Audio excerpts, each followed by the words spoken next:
ಮಾಡಿಕೊಂಡು ನಗುತ್ತಾ ಇದ್ದೀರೋ? ನಿಮಗೆ ಶಿಕ್ಷೆಯಾಗಲೇಬೇಕು. ನೀವು ಸದಾ ಕಷ್ಟವನ್ನು ಅನುಭವಿಸಿ ಅನುಭವಿಸಿ ಅನುಭವಿಸಿ. ನೀವೇನು ಹೆದರಿಕೊಳ್ಬೇಡಿ. ನನ್ನ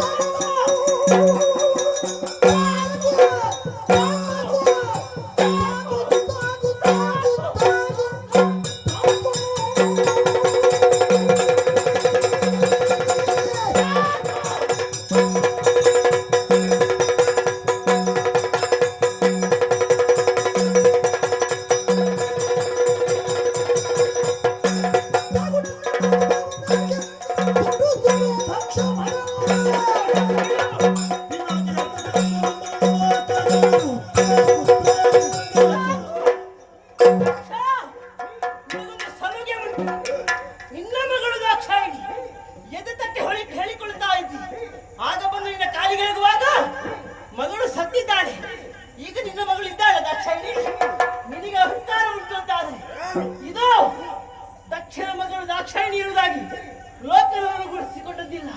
ಪಿನಾಕಿ ಅಂತ ಶರೀರ ಇರುವಾಗಿ ಲೋಕವೇ ತಿಳಿದುಕೊಂಡಿದೆ. ಯಾವ ಕಾಲಕ್ಕೂ ನಾನು ಬದುಕಿ ಉಳಿಯಿದೆ ಅಂತಾದ್ರೆ ದೇವರಂತ ಶರೀರ ಹೊರತು ನಿನ್ನ ಮಗಳಾಗಿ ಅಲ್ಲ. ಸಾಕು ನಿನ್ನಿಂದಾದ ದೇಹವು ಸುಳ್ಳು ಸುಳ್ಳು ಅಕ್ಕಿಗ ಹುಚ್ಚು ಮಾಡಿ ಹುಟ್ಟು ಮಾಡ ಏನು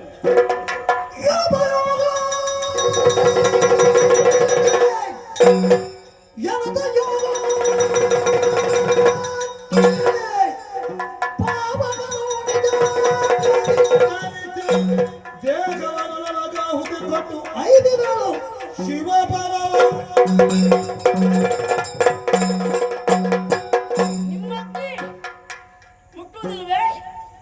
ನೀನು ಮುಟ್ಟುವ ಅವಶ್ಯಕತೆ ಇಲ್ಲ. ಮುಟ್ಟುವ ಯೋಗ್ಯತೆ ನಿನಗೆ ಎಲ್ಲಿಂತ ಹೇಳು. ಯಾವುದು ಕೆಟ್ಟದ್ದು ಯಾವುದು ಒಳ್ಳೆಯದು ಏನು ಅಂತ ನೋಡುವ ಶಕ್ತಿ ನಿನಗೆಲ್ಲ.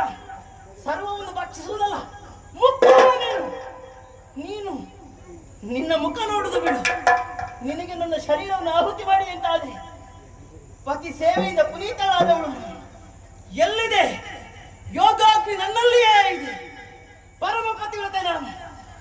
ಯೋಗಾಗ್ನಿಯನ್ನು ಸೃಜಿಸಿ ಪತಿ ಪದವನ್ನು ಸೇರಿಕೊಳ್ಳುತ್ತೇನೆ ಸ್ವಾಮಿ. ಇನ್ನು ಮುಂದೆ ಗೌರಿಯಾಗಿ ದಾಕ್ಷಾಯಿಣಿಯಾಗಿ ನಿಮ್ಮ ಸೇವೆಯನ್ನು ಮಾಡುವ ಯೋಗ ನನಗಿಲ್ಲ. ಇದು ನಿಮ್ಮ ಪಾದವನ್ನು ಸೇರಿಕೊಳ್ಳುತ್ತಾ ಇದ್ದೇನೆ. ಮುಂದೊಂದು ಜನ್ಮ ಉಂಟು ಅಂತಾದರೆ ನೀವೇ ಪತಿ, ನಾನೇ ಸತಿ. ಇದು ದಕ್ಷ.